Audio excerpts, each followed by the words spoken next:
people telling me that I don't belong here and that, like, this is not the right school for me and that if I want to leave, I could. Living in Boston with each other, kids would be more comfortable with their friends there. So coming to school, you would sit with the people that you usually hang out with. Because as soon as I walked in, there'd be like all the Concord and Carlisle kids, and then like you look to the right, and then you see like a little corner of Boston kids. Well, usually the Metco kids sit in one corner. I feel like they naturally segregate each other, and the rest of the kids are separated by genders. Usually at some tables it's like all girls, and some tables it's like all boys. I would say the seating is pretty segregated. I don't know, it's too bad. I think that everybody, especially the kids from Concord and Carlisle, should do a better job of just being more welcoming and not as closed off.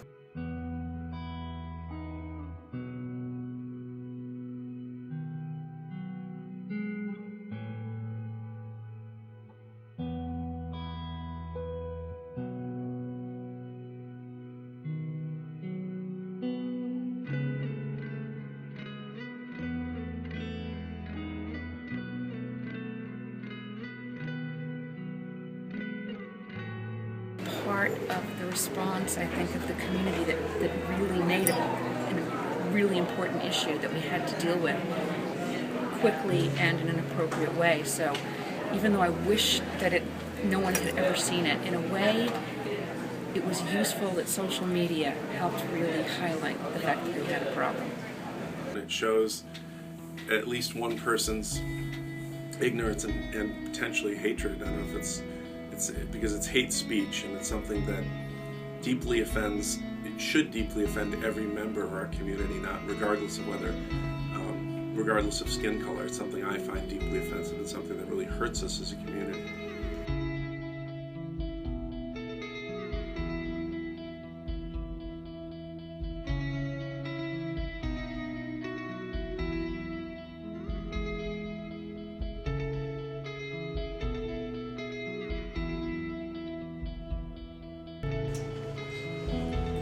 I want you to imagine that you wake up every morning at 5 o'clock. You eat, you get dressed, you take a shower, you get on the bus. The bus shows up at school at 7:15. If there's not a lot of traffic and it's weather permitting. If it's bad weather or bad traffic, maybe you don't get here till 8. Then I want you to imagine that you walk through those front doors into a community that doesn't always seem welcoming to you. I want you to imagine that you walk through the hallways and people tell you to shut up under their breath, but they don't say it to your face. I want you to imagine that as a woman in this community, people refer to you as a naked bitch. And I want you to then imagine that you have to go home. Maybe you go home at 2:15 and you don't get home till about 3. Maybe you have to, maybe you're on a sports team and you don't leave till 8. Then you don't get home till 10. You have to go home, you have to sleep on that, knowing that the next day you have to come and deal with this very same community that you just dealt with the day before. Then I want you to imagine that the next day you come to school and somebody got a shirt on with a Confederate flag that says, "Don't apologize for being right." I want you to imagine that's kind of ignored by the community and nobody says anything to defend you. And I want you to imagine another day you come to school and somebody wrote on the library wall. And you have to go home and you have to sleep on that. I want you personally right now to imagine the worst thing that anybody has ever said to you ever in your life. The worst thing that anybody could say to you ever in your life. And I want you to multiply that by 3. And maybe that gets you to the point where you understand how that word makes us feel as a minority community. And I want you to imagine that you come to school again the next day and people are saying, well, hey, it's not that big a deal. You didn't write it in black ink, so it's not that serious. My favorite one is, why'd you bring it to the news? You're making us all look bad. I want you to imagine that your peers, your closest friends, your classmates are more concerned with the way the school looks than the way you feel. And I want you to imagine how that hurts. Okay, so I think that a lot of the time people have their personal preferences, whether they think you can say that or you can't say that. And I, for one, being one, I would never ever want to say that because I can't walk in their shoes. I can't feel that empathetic level for me to deserve to say that. But I think the overall problem is empathy. And the whole idea behind acceptance resides in empathy. And when I was a freshman, I didn't have many friends. I mean, I had a couple friends, but I had not nearly as many friends as I would have liked and I would have felt comfortable with.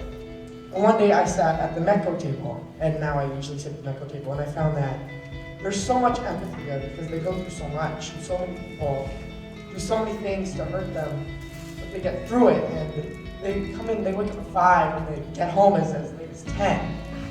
And it's ridiculous. And I found that just being yourself, they accept you, and everyone should accept everyone for who they are. And at that point is when you realize what acceptance really is. And that when you are able to realize what people go through and how they deal with that, what they have to do every day, that's when you realize that that's acceptance, and that you can't say those kinds of things when you realize what they go through. It's impossible not to judge someone when you first see them, but in order to make this community more accepting, we need to try to push aside the automatic assumptions we think when we first see someone and focus on who they really are.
When I was in the 3rd grade, I thought that I was gay, cause I could draw. My uncle was, and I kept my room straight. I told my mom, tears rushing down my face. She's like, Ben, you've loved girls since before pre-K. Trippin'.